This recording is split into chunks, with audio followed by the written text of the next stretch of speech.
All right, guys. So I'm Dr. Michael Hecker, and we have Dr. Carey. Thank you for joining me. Thank you for having me. So today we're going to be reading again the Rays of the Dawn book. Specifically, we're going to be reading the jealousy chapter.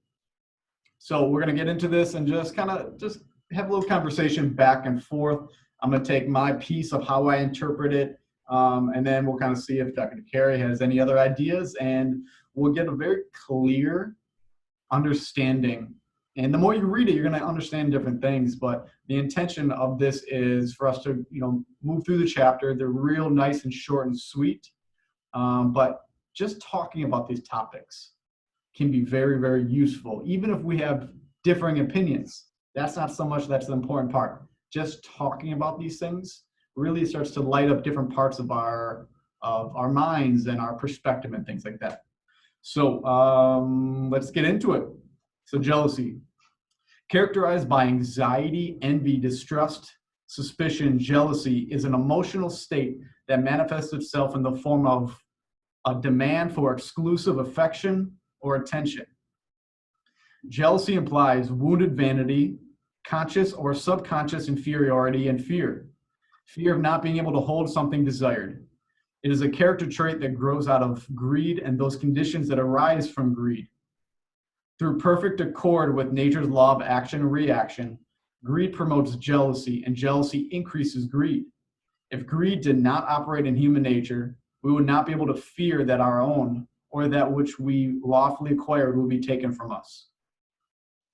Not only does jealousy weaken and disrupt loving relationships, but also directs its destructive course into all humanities. We can trace most manifestations of jealousy in adults to some childhood memory or experience in which they had the feeling of being neglected or the sense of being discriminated against or discriminated against predominant. Jealousy frequently develops in children from a desire for superiority or from fear of being replaced. It is not common to find a child expressing extreme jealousy when a younger brother or sister is introduced to the family, especially when the older child has been the exclusive object of parental love and attention. So, there's a lot to unpack there, with, I think it's interesting, that the child thing is interesting, right? Are you a first, second, third kind of child? And we all experience that to some degree, if you've had a sibling. I know I'm the youngest, so I didn't experience it, but, my brother and sister are a little bit older and they had, some of that, taking away mom and dad's attention. What have you noticed with that, Carey? Anything? I'm like you. I am the youngest, so I'm sure my sister was probably in that scenario of kind of feeling like some attention was taken off of her. I do have some nieces and nephew where, there's four of them. So it's kind of interesting to see the dynamics of the four of them playing where, my sister's oldest is the only boy, and then there's three girls behind him. So it's interesting to see how they each kind of carve their way in getting the attention, with, just different personalities of trying to get each other's attention, whether it be from their parents or even me as the aunt or other family members, teachers. They differently excel in different areas. So it's kind of interesting to see definitely the sibling role for sure. And I see even like with, I read the section talking about, feelings of superiority, inferiority, and, a lot of this can come from childhood, right? We have these feelings of neglect, being discriminated against. And what's interesting that I notice is a lot of things that were triggered by today was something that is just re-triggering a memory from earlier in life. So I'm looking at these things like superiority, and I'm thinking like social media, and maybe that's one of the reasons why we're being so triggered by things is maybe the parenting style 30 years ago or so, maybe it laid some of the groundwork for this. Oh, I'm sure. I think one of the words that stuck out to me was wounded.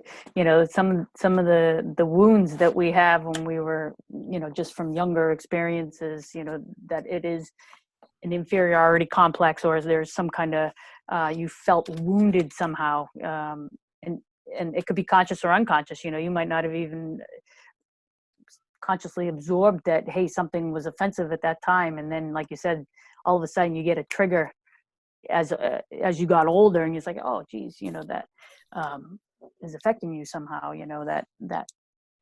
That wound is coming to the surface, if you will.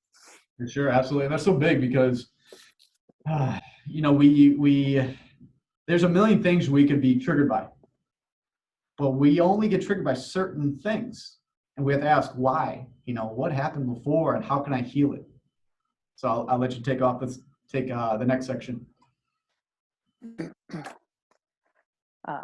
Some people's egos are such that they cannot tolerate another person's being superior or preferred over them. Thus, jealousy is aroused by anyone that they cannot equal or surpass. While recognition bestowed on another person is not always deserved, still we can never be justified in indulging in the negativity or the negative emotion of jealousy. It is a destructive form of hypersensitivity, destructive not so much to its object as to the person who harbors it. When we have evolved to the point of being conscious of our own faults and limitations, we then react favorably to the recognition of superior qualities in others. When we recognize the oneness of all humanity, we realize that an individual's excellence or accomplishment contribute to the betterment of the whole, and therefore our own personal development as well. That's like a huge paragraph right there. Well, there's so much to unpack there. Not to let too much of this go on unnoticed. But to me, it's like you can look at someone, because usually when we talks about, you see somebody else as being superior, these people can't have that, right? The ones that we are exhibiting jealousy a little bit more, and that usually is going to show up as some kind of hostility to some degree. So it's like when we see somebody acting that way, we kind of notice immediately that's actually that anger or something is jealousy. And that jealousy might have come from a childhood kind of thing, which we just unpacked in the previous section. So to be able, for me, one of the things is that helps me deal with jealous, angry people, because I know that comes from maybe a hurt childhood, or, hurt kid, or, that inner child pain. Absolutely. Not to mention, it may be festering for a long time.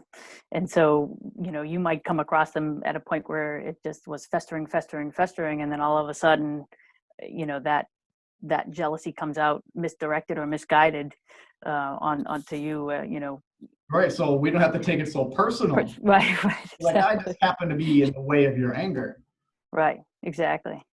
And that could be, that festering is part of what's breaking down and making people sick in general. Just that constant emotion, that negative emotion that's continuously built up inside. They may not even be aware it's festering, and like you said, until it comes to a head. But that can contribute to, obviously, the breaking down of the cells and the tissues and making them sick. Yeah, that's a really important point you kind of talked about. It's destructive not so much to the object of the person, but is the person actually harboring it, right? Right. And I mean, we see this every day, don't we? Absolutely. Maybe not every day, but we see it frequently where, it's not every day that we fall off the roof or we have these kind of issues. A lot of what's going on in our body is harboring these destructive emotions, and the hormones that are produced and the muscle tension, the blood flow gets diverted due to holding some of these destructive emotions. We got to let that out. So on that note, jealousy assumes various Absolutely. and proportions. We can detect it in the destructive criticism of another individual or of that person's accomplishments, in distrust of another or suspicions about that person's activities, and in the fear of being slighted or neglected. The concept that we have built up in preparation for our social life determine which of these manifestations predominate in us. Jealousy will always express itself in some type of useless opposition, perhaps I don't know that word. Obstinacy, self-destruction, damaging another's possessions, or in disorganizing someone else's plans and spoiling their pleasures. We see that a lot, don't we? Yes, absolutely. Outstanding and objectionable of these manifestations as a restriction of another's freedom. Placing physical, mental, and spiritual bonds around another person only causes a victim to strive to break away from such imprisonment. Anything you want to say on that? Well, I think kind of tying into the previous paragraph as well, I think it's important, to know where your limitations are so that you understand that if you want something, you need to be able to kind of not have that, what's the word I'm looking for?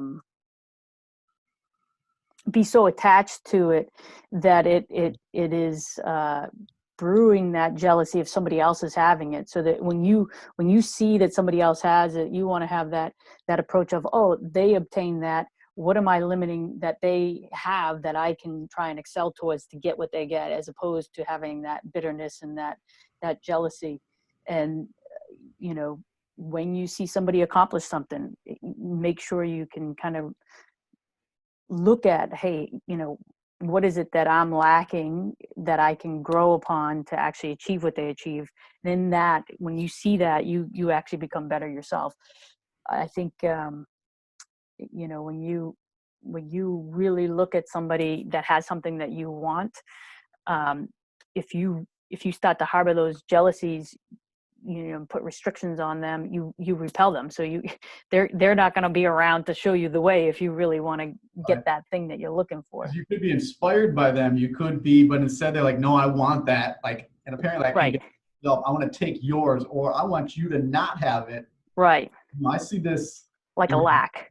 Relationships so much. We are, imagine, some guys or female is insecure, or somebody else, let's say my girlfriend is, just having an innocent conversation or whatever. Like, if I had a lot of this jealousy building up, I might be triggered by something that's not even really there. And think about like how many relationships were probably ruined. I mean, I probably did it a lot myself. Oh, absolutely. Not to mention that you're maybe the very thing you love about them, you're so controlling over it because you don't want anybody else to see it or take it from you, that they start to shrink and kind of shrivel in themselves. So the very thing that you were attracted to, they lessen because of your control, or your kind of keeping them from really exploding, because you don't want anybody else to be exposed to it, to keep them all to yourself. So the very thing that attracted you somehow gets limited. Exactly. Like sometimes, like us guys, sometimes we want like the most attractive person in the world, and then maybe we get them. And at that point, then we're like, all right, don't wear that. You can't go out. You can't. Right. It's like, what aspect of her were you really attracted to in the first place? Kind of. Right. Right. So I think we're on the last paragraph there on that page. all right. It looks like jealousy is generally considered to be inborn tendency, but even a superficial glance at its effects contradicts that erroneous conclusion. Instead, this aggressive force is a logical and rational tool, unconsciously acquired in order to enslave another human being. Jealousy is an unfailing index of an inferiority complex. It is an artificial, prepared emotion feeling that exerts its harmful influence both on the jealous individual and on the unfortunate object of this destructive trait. In terms of its destructiveness, to the whole being, we can compare jealousy to hatred, its close relative. That great love is impossible without some jealousy is a tragic fallacy that prevails in most people's minds. That whole inferiority, like he said, it's an unfailing index of an inferiority complex. That's big. That gives you a big window, because when I look at this, I'm trying to see how these things apply to me, but then also how I can recognize it in other people, so that, with that understanding comes some sympathy, to understand that's where this borderline hatred type of emotion is coming from. Is, they have this feeling like, I'm not good enough to some degree in something, and so they lash out. But knowing that's the core of it, to me, is very, very useful. Absolutely. Whenever we are jealous, we tacitly acknowledge our inability to maintain the love of the beloved and further admit our unworthiness of that affection. Therefore, we resort to the artificial limits and restrictions of jealousy to avoid any outside competition that might reflect on our own inferior status. When we attempt to command and own those we love through bonds of jealousy, we deny our loved ones the freedom of thought and activity indispensable to preserving enduring love. In my mind, to think about, they say, if you like a flower, you'll pick it. But if you love the flower, you'll leave it. Because as soon as Right. you grab it, you have that ownership. You're squeezing life out of it. Absolutely. I also think, the competition piece is important because I think competition is good in general if you have a healthy competition in the sense that you're aspiring to be better and you want to win, you want something obviously, but you do it in a healthy way. I think sportsmanship goes a long way with that in the sense of when you are competing with others, be a good winner, but also be a good loser, so I think competition is important. I think when you're jealousy, you try and avoid competition or you say things don't matter because deep down they really do matter if you win or lose. And I'd be okay with losing. Those eighth place trophies wouldn't be a thing. we didn't have that. You either went home with the trophy or you didn't. You didn't get one when I grew up. If you're not first, you're last. That's Uh, where did we leave off? I think we're the very nature of jealousy. So All the right, very nature of jealousy condemns it, and only in an abnormal life can it find expression. Its nature is revealed through its action, to clutch, grasp, and bind for personal gratification. It also gives rise to suspicion, hatred, and anger. It pollutes the nature in which it exists and poisons the atmosphere breathed by its victims. There is no circumstance or relationship that justifies its presence, yet people are deluged by the idea that it is supposed to be accompanying love. Be assured that where jealousy exists, real love is unknown, and in its place is only an unholy emotion born of lust of self. Jealousy is like a poison ivy that grows around the tree of love, choking its branches and withering its roots. That's pretty true. How I think a lot of us associate love and jealousy, like what this is saying, and with that comes ownership because you might lose it, right? Right. And that kind of choking, and you can't. That's really interesting to have a very to recognize that, so we can separate those two ideas that should never belong together. Right. Like I also think if people could be in the moment of their relationship, because I think somebody who's jealous is always fearful of down the line, of losing somebody. So I might lose them, I might lose them.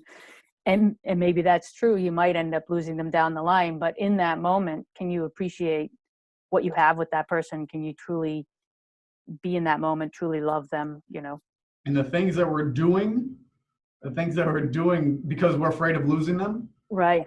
sure is that we will lose them. Right. Where are you going? Call me when you get there. This and that. I don't think you should go over there. That's going to push somebody away. Right. And you're not even going to be enjoying the moment. That's not joy when you're constantly checking in or suffocating the person. You're not enjoying that moment either, I would imagine. That hits on one really important quote.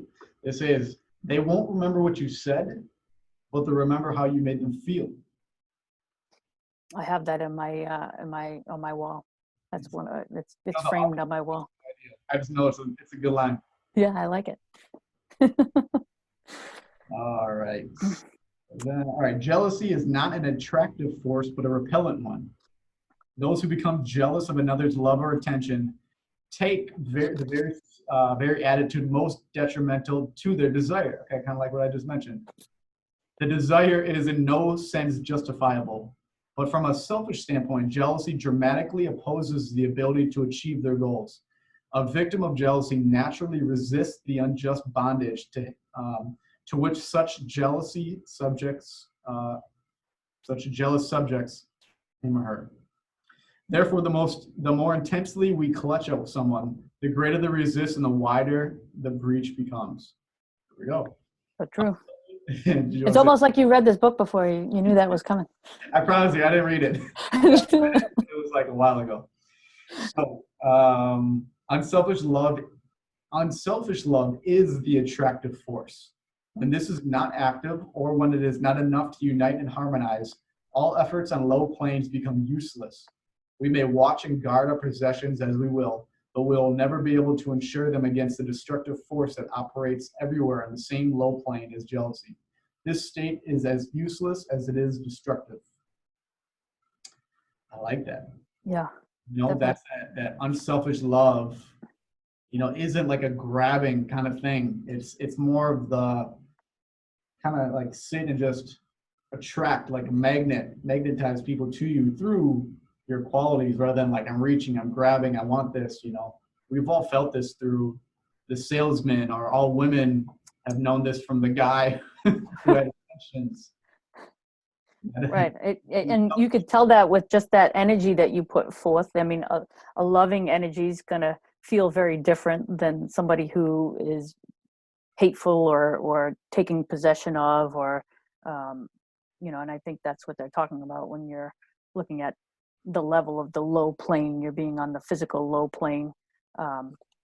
And when you are in the emotion of love, you know, things come easier. You know, things flow easier, like you said. Yeah. All right, take it away. I think you might be able to finish this for us. All right. Let's see. If we imagine that our happiness depends on a person, place, condition, or circumstance, thus becoming jealous, we are pitiful, deluged. Happiness is born of pure spirit. The more absorbing our jealousy becomes, the more miserable our plight. So again, our end is defeated. Jealous thoughts upset the entire organism, body, mind, and soul, and bring on a nervous condition that all doctors in the world cannot cure. Ooh. Yeah, that's big, right? Let's hit on that one real quick. So we kind of touched upon that earlier when I was saying if you're festering things, that literally breaks down the cells and the tissues in the body. And this is why this is so important, because like people wouldn't necessarily think like read a book and heal. But the fact of the matter is jealousy and hatred, its close cousin, is going to bring on a nervous condition which will physically affect the body, right? So a non-physical thing causing a physical disease. Emotions do cause disease, period, right? It'll bring on a nervous condition that all the doctors of the world cannot cure, unless these doctors here recommend this book, right? Right. Oni's. If we are inclined to be jealous of other people or things, we can be sure that deep in our subjective minds are concepts from the past experience of childhood days, acquired from a misuse of reason at that time. These concepts activate at the most inopportune moments and enslave us. Through understanding mental laws, we can closely analyze our jealousies. Realizing that such emotional states are destructive to our health and happiness, we will strive to eliminate them through intelligent thought. Let us cease to be jealous, for happiness comes from within, never from without, and it depends on no person, place, or thing. So for sure.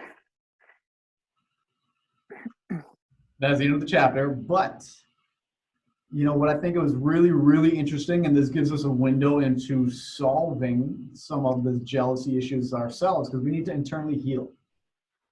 And you know, it mentioned that this was acquired probably from the childhood days, from a misuse of reason at that time, which implies that now some of the healing, you know, because a lot of healing from things that happened in the past is with what we know now, with our new perspective, because we're older, we're wiser, we have more, you know, better, wider, broader perspective. When we can go back to our memories and view them from a new perspective. And, you know, how do they say it exactly? You know, our misuse of reason. So now we're smarter. We can reason through that. We can say, oh, they didn't hate me. or they weren't making fun of me. It just, they were, maybe they had a hard day and they just kind of happened to take it out on me. That doesn't mean I'm a bad person. I'm inferior. That shift right there can completely change someone's life. That can completely stop a lot of these different behaviors. Sometimes it'll take longer, but sometimes it just can be that quick and it changes life. It changes. It's like you have yellow colored glasses, you take those off, the whole world can look different. Well, not even that. I mean, you think when you're younger, you're thinking from a 5-year-old perspective, and it may be very accurate. It just was a 5-year-old perspective at that time. And I think as you, like you mentioned, as you mature and you start to gain all the experiences, at 5, you might not have been able to process that information. Now, as an older adult, you have the capacity to take that on and not take it so personally necessarily, So I think when you're young, you don't necessarily have the capacity to even reason to some extent, whether it's misuse or not. You might not even be able to reason it. You're not even necessarily thinking it. It might just be on the system without you even realizing. Your conscious mind doesn't fully develop until age 7. So that's why most of our happen between 0 and 7. Those are our childhood things. So usually come back to then, and that's why. Yeah, I think that's all I needed to say on that. That's pretty good. So any ending notes, ending comments for us? What was your one major takeaway? I think the big takeaway is really focusing on looking at somebody and their achievements and really looking at them as a way of, if they're succeeding, I'm succeeding. If I'm really in the oneness, if they're succeeding, I'm also succeeding. I'm also getting the benefit of them succeeding. So if I can come from a place of whenever I may feel this emotion come up of jealousy, just say, hey, you know what, if I truly want that and they've got it, then understand that just by them having it, I'm also having it if I'm truly one with them. And I think that would be a really good way to kind of put things in perspective when the emotion seems to come over you, or over me, I should say. The way I see it, kind of piggybacking off that, is like, if somebody else got something, that means it's possible for me to get it too. If I work hard, if I do the right kind of things, it's doable for me. That kind of reminds me of, nobody could run a 4-minute mile until that Roger Sir Bannister did it, I think back in the 80s. And as soon as he did it, within like a month, I think it was like 30 other people were able to do it, including high school athletes at the time. Yeah. Just breaking that negative belief, or that belief that you couldn't do it. So, yeah. Exactly. Well, actually, really appreciate the time and everything. That was the jealousy chapter. And everybody, we'll see you next time for the next chapter. Take care.